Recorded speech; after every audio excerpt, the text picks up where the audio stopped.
So students, now we will see our third learning outcome, that is recall the power MOSFET. So start the power MOSFET. The power MOSFET, I have written some point about the power MOSFET जिसमें मैंने ये बताया है कि इसमें क्या क्या चीजें होती हैं. So number one point is power MOSFET have high switching frequency about 100 kilohertz. यानी कि ये वो MOSFETs होते हैं जिनकी स्विचिंग स्पीड क्या होती है, काफी फास्ट होती है and it's around 100 kilohertz. 100 kilohertz के आसपास इसकी स्विचिंग स्पीड होती है. So they are very faster. Now the second point is it has low input current. Low input current कहने का मतलब ये है कि इनपुट रेजिस्टेंस इसका हाई होता है. Your input resistance is infinite.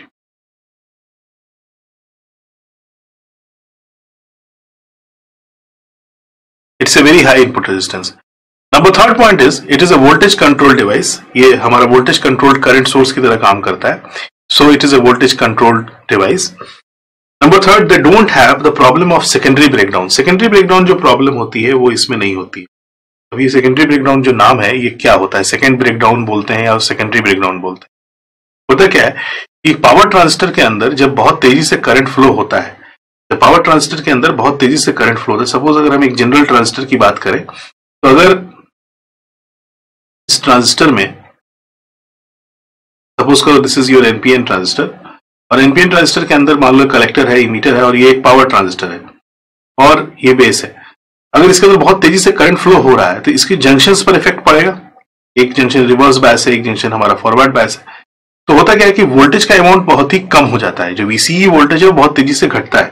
But इस करंट के बढ़ने से इस जंक्शन पे तेजी से, खासतौर से बेस टू इमीटर जंक्शन में ये देखा गया है कि जब बहुत ज्यादा इलेक्ट्रॉन्स इसमें पुश होते हैं या बहुत ज्यादा इलेक्ट्रॉन्स यहां से मूव होने लगते हैं तो इसके अंदर डेंसिटी ऑफ इलेक्ट्रॉन्स बहुत ज्यादा बढ़ जाती है, जिसके चलते इसके अंदर हीटिंग का जो प्रॉब्लम है वो बढ़ जाता है.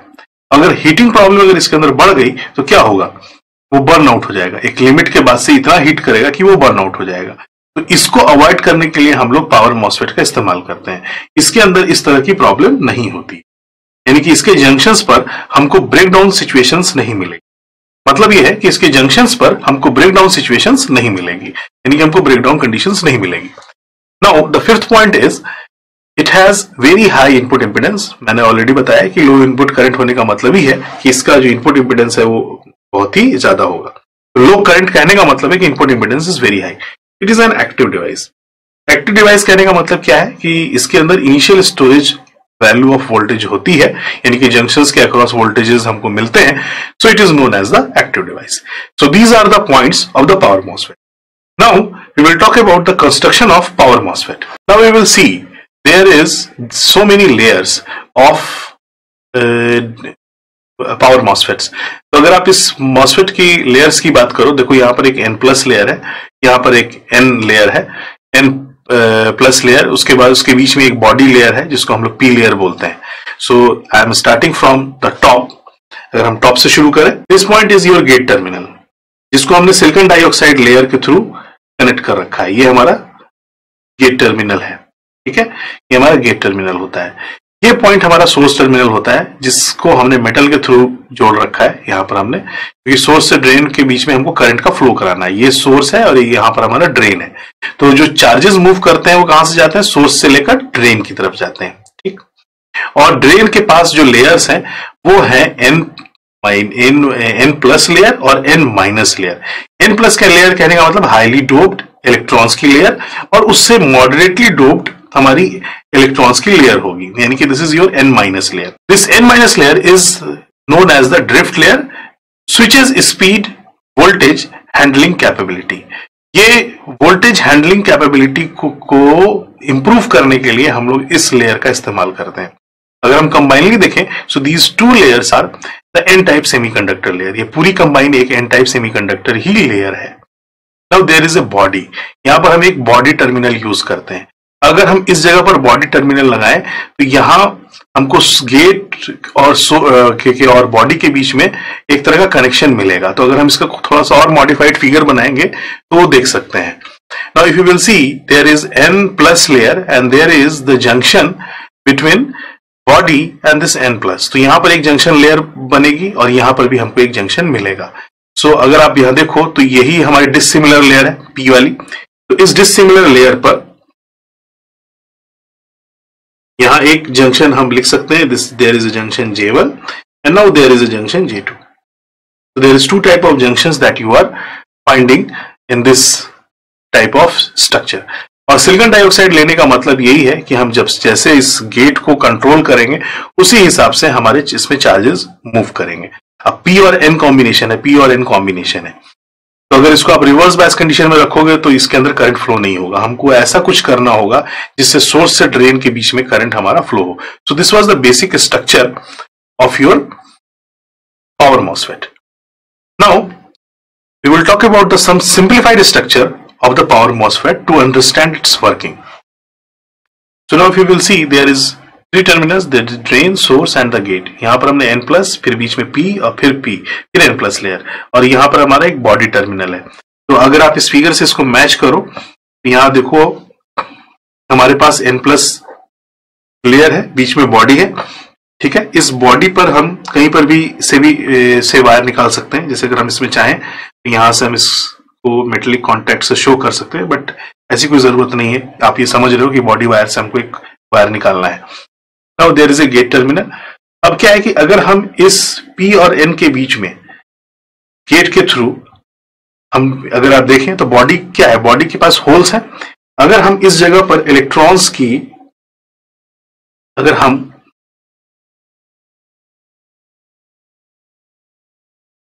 इस जगह पर इलेक्ट्रॉन्स की लेयर्स को इकट्ठा कर पाते हैं, यहाँ पर इलेक्ट्रॉन्स की लेयर को इकट्ठा कर पाते हैं, तो क्या होगा, सोर्स से ड्रेन के बीच में अगर हम वोल्टेज लगाएंगे तो करंट फ्लो होगा। अगर हम उस जगह पर इलेक्ट्रॉन्स की लेयर को इकट्ठा नहीं कर पाएंगे, यानी कि अगर इस जगह पर सिर्फ और सिर्फ बैरियर बना रहेगा, यानी कि इस जगह पर अगर हमारा बैरियर बना रहेगा तो कोई भी करंट का कंडक्शन नहीं होगा। इसको मॉडिफाई करने के लिए हमने क्या किया, N प्लस और N माइनस यानी कि जो ड्रिफ्ट लेयर है उन दोनों को कंबाइन करके एक लेयर बना दिया। N प्लस को कंबाइन करके हमने एक लेयर दिखाया जिसको हम दिखाया सोर्स, इसको दिखाया ड्रेन। बॉडी को हमने अलग करके दिखाया कि इन दोनों के बीच में हमारी एक बॉडी आ रही है, और उस बॉडी का काम क्या है, उस बॉडी का काम यह है कि करंट के कंडक्शन को प्रोवाइड करना, यानी कि चैनल को क्रिएट करना और चैनल को बनाना। So now how it will be work, we will see it. So we will talk about the working of your power MOSFET.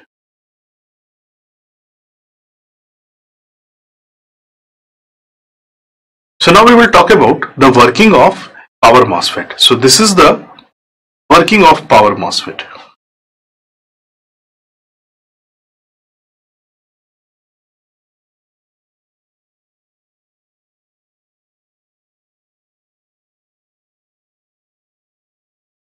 Now what you are doing in this power MOSFET, आपका काम क्या हो रहा है, आप क्या कर रहे हो, सोर्स से ड्रेन की तरफ चार्जेस को मूव करा रहे हो।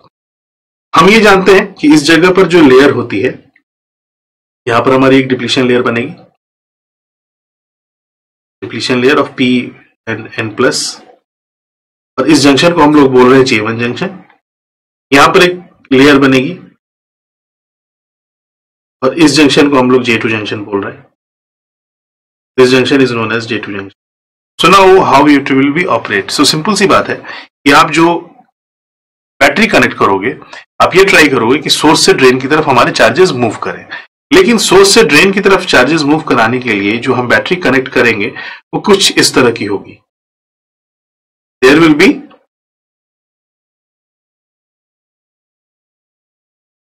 सो इस तरह का हमारा फिगर बन के तैयार होगा। अभी भी देखिए सिंपल सी बात है, अगर हम इसको पीएन जंक्शन डायोड की तरह देखें तो इसको आपने नेगेटिव दे रखा है, तो पी उसके रिस्पेक्ट में अगर पॉजिटिव होता है तो वो फॉरवर्ड बायस हो सकता है जंक्शन J2। लेकिन जंक्शन J1 को आपने क्या दे रखा है, पॉजिटिव दे रखा है। तो अगर जंक्शन J1 को अगर आपने पॉजिटिव दे रखा है, यानी कि N प्लस को अगर आपने पॉजिटिव से कनेक्ट कर दिया है, तो ये जंक्शन J1 हमारा रिवर्स बायस कंडीशन में चला जाएगा, यानी कि कंडक्शन हमारा अभी इस कंडीशन में पॉसिबल नहीं है। अगर आप पीएन जंक्शन डायोड से चेंज कर देखना चाहते हो तो एक ओपन सर्किट हो गया, एक क्लोज सर्किट होने से कोई मतलब नहीं बनता है।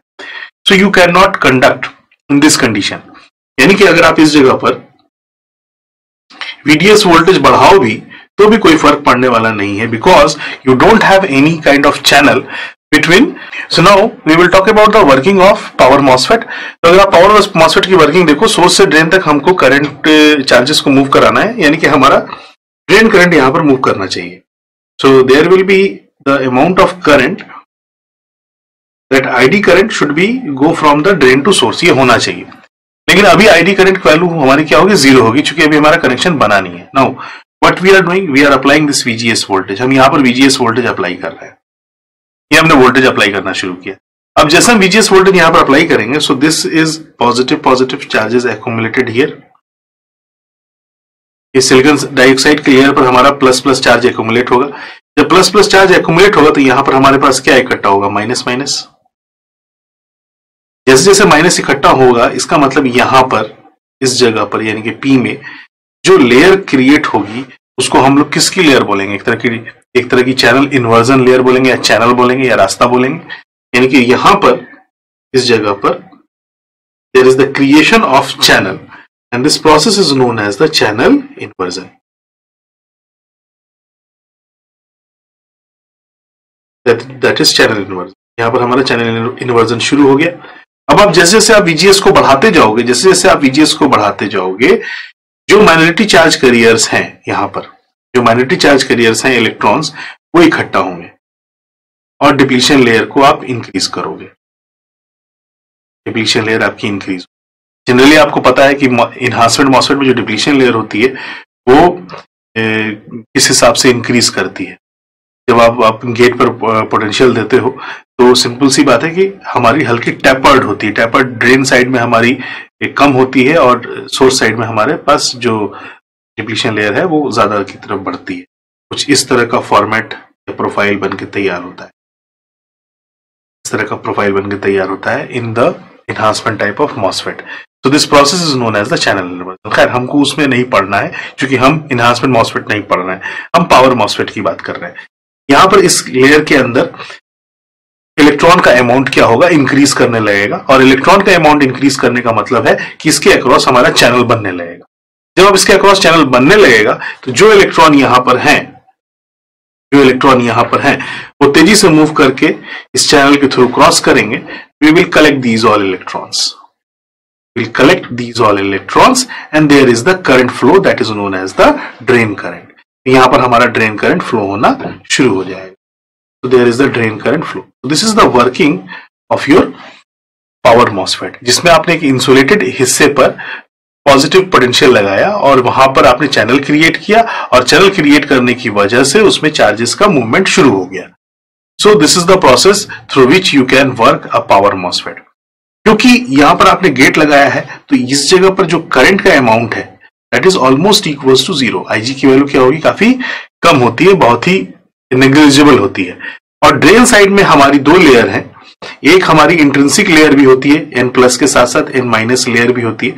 इस N माइनस लेयर की वजह से जो इंजेक्शन ऑफ चार्ज कैरियर्स है वो बढ़ जाता है, तो इसीलिए जो करंट का अमाउंट होता है पावर मॉसफेट में, जो आउटपुट साइड में ID करंट वो ज्यादा आपको मिलेगा, क्योंकि number of charge carriers inside this type of semiconductors are very large, काफी ज्यादा होते हैं। इस वजह से ये जो चार्ज कैरियर्स है वो हमको ज्यादा मिलते हैं और करंट का अमाउंट हमको इंक्रीज्ड फॉर्म में मिलता है। एंड एट दैट कंडीशन जो हमको रेजिस्टेंस की वैल्यू भी होगी वो भी काफी कम होगी, बट इनपुट रेजिस्टेंस क्या होगा, काफी ज्यादा होगा, और आउटपुट रेजिस्टेंस काफी कम होगा। Because of this input resistance जो पावर कंजम्पशन है वो भी कम होगा, और इसके अंदर पावर डिसिपिएशन भी क्या होगा, कम होगा। तो इसीलिए हम लोग इसको पावर मॉसफेट के कैटेगरी में रखते हैं, हम इसको पावर मॉसफेट बोलते हैं। So now this is the working of your power MOSFET. Now if you will talk about its symbol, तो अगर आप सिंबल की बात करो तो ये it's just similar as the enhancement MOSFET. तो आप अगर सिंबल की बात करते हो, सिंबल ऑफ पावर मॉसफेट, तो पावर मॉसफेट के जो सिंबल्स होते हैं इसमें एक होता है गेट, ड्रेन, सोर्स। ये आपस में कनेक्टेड नहीं होंगे क्योंकि चैनल जब तक क्रिएट नहीं होगा तब तक हम कनेक्ट नहीं कर पाएंगे। So this is your drain, source and gate, and this is your N channel. हमको पी चैनल अगर बनाना है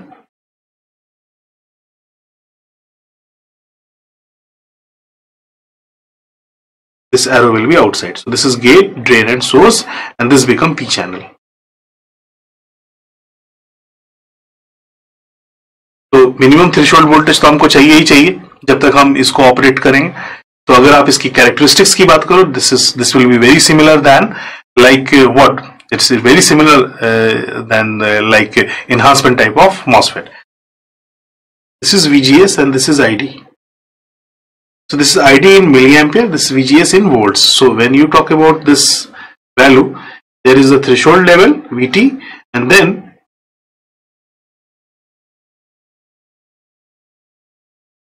there is the increment of current. ये वो कंडीशन है जब तक हमारा चैनल नहीं बनता है और यहां से हमारा चैनल इन्वर्जन शुरू होता है। एकदम सिमिलर होगा हमारे इनहांसमेंट मॉसफेट की। तो अगर आपके पास थोड़ा बहुत कॉन्सेप्ट है इनहांसमेंट का तो आप इस चीज को बहुत आसानी से समझ रहे हैं। Then we will talk about the drain characteristics.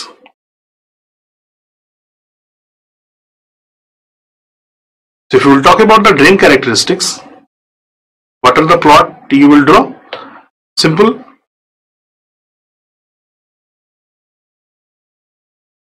In milli ampere और यहां पर हम VDS इन वोल्ट से लेते हैं। तो अगर हम इनकी कैरेक्टरिस्टिक्स ड्रॉ करें तो क्या देखते हैं, जब तक हम VT तक जाएंगे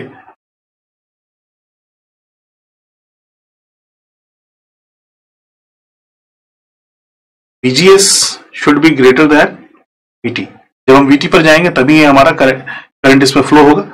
तो जब तक हमारा VGS की वैल्यू या गेट वोल्टेज की वैल्यू VT से ज्यादा नहीं होती तब तक हमारा करंट का कंडक्शन नहीं होगा। So now this point is your saturation point, this VDS set point. This will be your breakdown region. So now again when you increase this VGS voltage, what will be happen? हम जब VDS के पास जाएंगे तो फिर इसके बाद से ये ब्रेकडाउन कंडीशन आएगी। जैसे जैसे आप VGS बढ़ाते जाओगे वैसे वैसे हमारा ID का करंट क्या अमाउंट क्या होता जाएगा, इंक्रीज करता जाएगा। तो this is your VGS 1 value, VGS 2 value.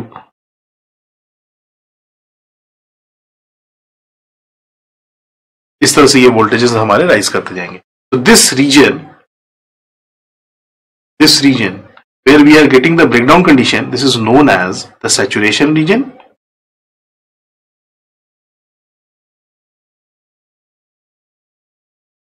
The below of this is cut off and there is some linear region or active region, या हम इसको बोल सकते हैं इस रीजन को active region. This is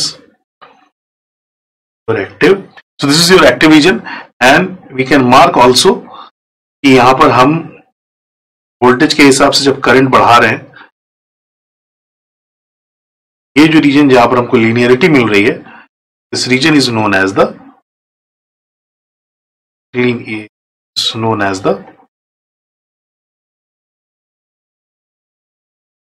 ohmic region. So these all are the regions that you can find in this drain characteristics. ठीक है, तो ये हमारा drain characteristics कर्व होता है जो थोड़ा सा डिफरेंट होता है हमारे enhancement type of MOSFET के। So these all are the working construction characteristics symbols of your power MOSFET. So this was the all about of power MOSFET. So students, we have completed our third learning outcome, that is the power MOSFET. I hope आपको समझ में आया होगा।